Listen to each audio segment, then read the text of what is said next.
जुन्नर तालुक्याच्या चर्चेच्या केंद्रस्थानी एक विषय सध्या गाजताना दिसतोय, तो म्हणजे अदाणींचा वीज निर्मिती प्रकल्प म्हणजेच पंप स्टोरेज प्रोजेक्ट. आता यात सर्वसामान्यांचं सोडा, पण काही जबाबदार लोकप्रतिनिधींनी सुद्धा या प्रकल्पाची माहिती न घेता अडाण्यासारखं केवळ अदाणी अदाणी अदाणी करत बसलेत. त्यामुळे मूळ प्रश्न समजून न घेता सर्वजण आपली राजकीय पोळी भाजून घेण्याचा प्रयत्न करतायत. इथे सगळे एकमेकांवरती तोंडसूक घेण्याचा केविलवाणा प्रयत्न करतायत आणि जुन्नर तालुक्याच्या लोकप्रतिनिधींनी तर अगदी आपल्या संविधानिक पदाचा गैरवापर करत जाहीर कार्यक्रमामध्ये पत्रकारांना धमकीच देऊन टाकली. त्यानंतरच्या ज्या घडामोडी घडल्या त्या आपण सर्वांनी पाहिल्या, परंतु अजूनही अनेकांना हा प्रकल्प नेमका काय आहे हे समजलेलं नाही. हा प्रोजेक्ट नेमका काय आहे, कुठे होणार आहे, याच्यानं किती क्षेत्र आदिवासी भागामध्ये बाधित होणार आहे, पुढे काय परिणाम होणार आहेत, त्याचे फायदे व तोटे काय आहेत, त्यानं जुन्नर तालुक्याला आणि एकूणच आपल्या महाराष्ट्राला काय फायदा होणार आहे, या प्रकल्पासाठी जुन्नर आणि मुरबाड मधील जमीन का आवश्यक आहे, स्थानिक ग्रामस्थ या प्रकल्पाला का विरोध करतायत, अशा अनेक प्रश्नांची उत्तरं ही आजही अनुत्तरित आहेत. त्याच्यामुळे अदाणींचा जुन्नर तालुक्यात होत असलेला हा प्रकल्प समजून घेऊयात आजच्या कट टू कट मध्ये. नमस्कार, मी लक्ष्मण आणि आपण पाहतायत LDTV मराठी. जुन्नर तालुक्यामध्ये सध्या उद्योगपती अदाणींच्या प्रस्तावित माळसेज बोरांडे पंप स्टोरेज उदंचन प्रकल्पाची जोरदार चर्चा सुरू आहे. अदाणींचा हा प्रकल्प जुन्नर तालुक्याच्या पश्चिम आदिवासी भागामध्ये जर झाला तर याच्यामुळे जवळपास 450 ते 500 एकर वन जमीन आणि नागरिकांची जमीन ही बाधित होऊ शकते. यामध्ये शेकडो आदिवासी बांधवांचे स्थलांतर होईल. आदिवासी लोकांच्या जमिनी या प्रकल्पामध्ये जाऊ शकतील. वनसंपदेला हानी पोहोचू शकते. जुन्नरच्या पश्चिम पट्ट्यामध्ये विकासाचा हा एक मोठा प्रकल्प उभा राहू शकतो. पण ज्या सह्याद्रीवरती आदिवासी लोकांची उपजीविका अवलंबून आहे त्या सह्याद्रीच्या ऱ्हासाला सुरुवात होईल अशी भीती वाटू लागल्याच्या नंतर आदिवासी बांधव आक्रमक झाले. सामाजिक कार्यकर्ते सूरज वाजगे यांनी दिनांक 9 ऑगस्ट 2026 पासून जुन्नर शहरातील छत्रपती शिवाजी महाराजांच्या अश्वारूढ स्मारक येथे आमरण उपोषणाला सुरुवात देखील केली. ज्या भागामध्ये हा प्रोजेक्ट नियोजित आहे त्या अंजनावळे गावामध्ये दिनांक 14 ऑगस्ट 2026 रोजी अदाणींच्या प्रकल्पाच्या विरोधात ग्रामस्थांची सभा पार पडली. या सभेला आमदार शरद सोनवणे, प्रांताधिकारी, पोलीस अधिकारी आणि संबंधित विभागाचे इतर अधिकारी व कर्मचारी मोठ्या संख्येने उपस्थित होते. काही आदिवासी बांधवांनी आणि संघटनांनी दिनांक 17 ऑगस्ट 2026 पासून महाराष्ट्र प्रदूषण नियंत्रण मंडळाच्या पुणे येथील कार्यालयाच्या बाहेर आंदोलन सुरू केलं. आता आजी माजी आमदारांमध्ये जी शाब्दिक चकमक झाली, विद्यमान आमदारांनी पत्रकारांना धमकावलं, आमदारांनी विद्यमान खासदारांवरती अतिशय खालच्या पातळीवरती जाऊन जी टिप्पणी केली, याच्या खोलामध्ये न जाता अदाणींचा जो प्रोजेक्ट आहे तो डिटेल्स मध्ये समजावून घेण्याचा प्रयत्न करूयात.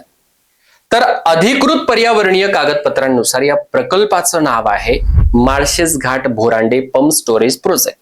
हा प्रकल्प अदाणी समूहाशी संबंधित अदाणी रिन्युएबल एनर्जी 52 लिमिटेड आणि अदाणी ग्रीन एनर्जी यांच्याकडून महाराष्ट्राच्या ऊर्जा विभागानं आणि अदाणी ग्रीन एनर्जी लिमिटेडने 28 जून 2022 तारीख नीट लक्षात घ्या, 28 जून 2022 रोजी सामंजस्य करार करून याला मान्यता देण्यात आलेली आहे. आता मी सांगतोय त्या गोष्टींकडे बारकाईने लक्ष द्या. या जून महिन्यामध्ये मूळ शिवसेना पक्ष फुटला. 20 जून 2022 या तारखेला एकनाथ शिंदे यांनी शिवसेनेच्या काही आमदारांसह गुजरातवरून 22 जून रोजी गुवाहाटी गाठली होती. आता नीट लक्षात घ्या की 28 जून रोजी अदाणींच्या जुन्नर येथील प्रस्तावित प्रकल्पाला महाराष्ट्र शासनानं सामंजस्य करार करून मान्यता दिली. एकनाथ शिंदे बंडखोर आमदारांसह 29 जूनला महाराष्ट्रात मुंबईला आले आणि 30 जूनला मुख्यमंत्री पदाची शपथ घेतली. आता आपले खासदार आणि आमदार म्हणतायत की आम्हाला या प्रकल्पाबाबत कुठलीही कल्पना नाही. प्रशासकीय वरिष्ठ अधिकारी सुद्धा म्हणतायत की आम्हाला सुद्धा याची कुठलीच कल्पना नाही. मग हा प्रकल्प कोणालाच विश्वासात न घेता, याची कोणालाच माहिती न देता थेट जुन्नरच्या आदिवासी भागातील नागरिकांच्या जमिनीवरती हा प्रोजेक्ट लादण्याचा पराक्रम नेमकी कोणी केला असावा? प्रस्तावित या प्रकल्पाचं ठिकाण आपल्या पुणे जिल्ह्यातील जुन्नर तालुक्यातल्या आडोशी गावामध्ये आणि ठाणे जिल्ह्यातील मुरबाड तालुक्यातील बोरांडे गावामध्ये. या प्रकल्पाची क्षमता सध्या 1,500 मेगावॅट निश्चित करण्यात आलेली आहे. पण हा 1,500 मेगावॅट म्हणजे नेमकं किती, तर हा पारंपरिक जलविद्युत प्रकल्प समजून अजिबात जमणार नाही. हा पंप स्टोरेज प्रोजेक्ट जो आहे तो वीज साठवणुकीची मोठी यंत्रणा असलेला प्रोजेक्ट आहे, ज्याची सुरुवातीच्या प्रस्तावामध्ये प्रकल्पाची क्षमता जी आहे ती 1,440 मेगावॅट होती आणि त्याच्यासाठी 116.5 हेक्टर क्षेत्राचा प्रस्ताव होता. नंतर सविस्तर सर्वेक्षण आणि अभ्यासानंतर ही क्षमता 1,500 मेगावॅट तर प्रकल्पासाठी आवश्यक जमिनीचं क्षेत्रफळ हे 166.26 हेक्टर करण्यात आलं.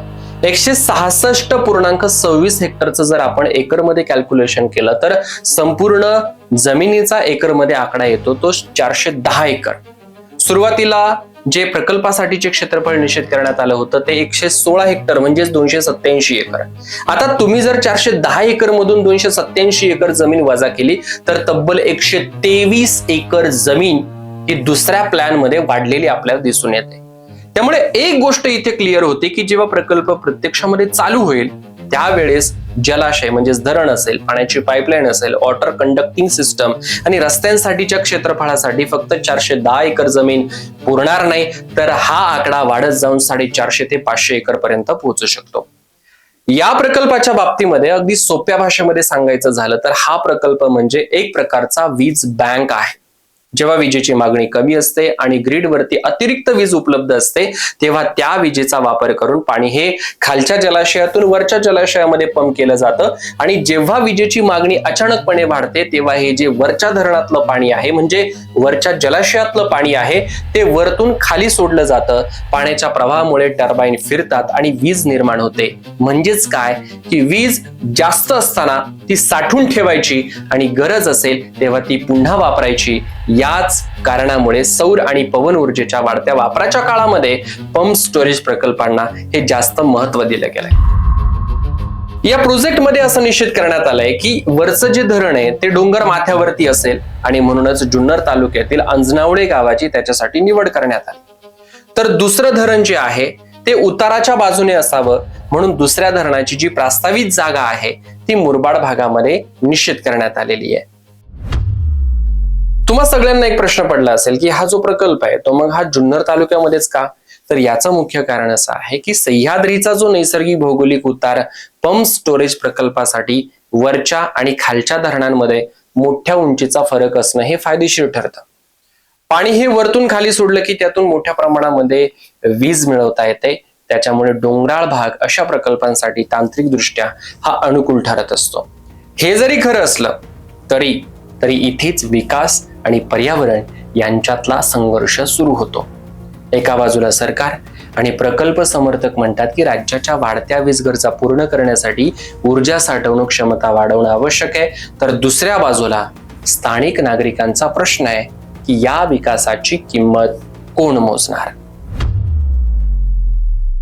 कारण प्रकल्पासाठी जमीन, रस्ते, मोठी धरणे, पाईपलाईन आणि इतर पायाभूत सुविधा आवश्यक आहेत. या सगळ्या गोष्टींमुळे त्या भागातल्या स्थानिक आदिवासी नागरिकांवरती मोठा परिणाम होणार आहे. कारण याच्यामध्ये तेथील शेतकऱ्यांची खाजगी जमीन असेल, वनजमीन असेल, जंगल असेल, जैवविविधता आणि पारंपरिक उपजीविकेवरती मोठ्या प्रमाणामध्ये परिणाम होण्याची भीती सुद्धा जाणकारांकडून आणि तिथल्या नागरिकांकडून ही व्यक्त केली जाते. अदानींच्या या प्रकल्पाला आदिवासी नागरिकांकडून कडकडून विरोध केला जातोय. त्याचं कारण असं की या गावच्या भागातील पेसा कायदा आणि ग्रामसभेच्या अधिकारांचा प्रश्नही उपस्थित केला जातोय. 21 ऑगस्ट 2026 रोजी महाराष्ट्र प्रदूषण नियंत्रण मंडळाच्या अधिकृत नोंदणीनुसार Malshej Ghat भोरांडे pump storage project 1,500 megawatt साठी पर्यावरणीय जनसुनावणी नियोजित करण्यात आलेली होती.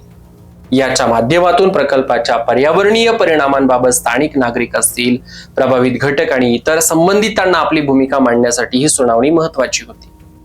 पण या जनसुनावणीपूर्वी जुन्नर तालुक्यामध्ये आणि पुणे येथील महाराष्ट्र प्रदूषण नियंत्रण मंडळाच्या कार्यालयाच्या बाहेर सुरू असलेल्या आंदोलनांमुळे ही जनसुनावणी पुढे ढकलण्यात आल्याचे पुणे जिल्ह्याचे जिल्हाधिकारी जितेंद्र डोडी यांनी पत्राद्वारे कळवलंय.